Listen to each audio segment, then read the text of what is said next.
So this is how you can fill an invite bar in Monopoly Go. Hey everyone, welcome to our guide for Monopoly Go. Today you will learn how to fill up the bar and get the prizes.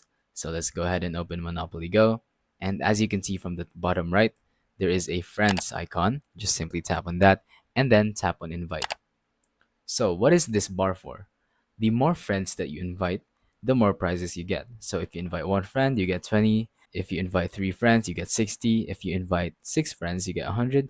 And at 10 friends, you get 150 dice and this special trophy, the one that you use to roll your cards and roll your trophy. So yeah, that's pretty much it.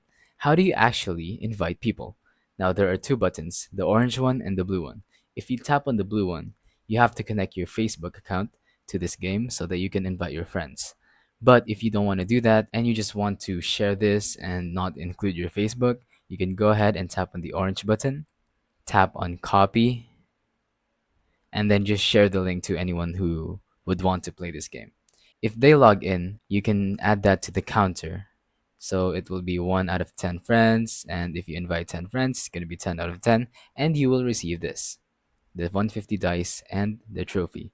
So yeah, that's pretty much it. Just keep sharing the link to your friends and family and see who joins. So yeah, thank you for watching. Don't forget to leave a like, subscribe, and let us know in the comments if the tutorial worked or if you have any questions. Thank you and goodbye.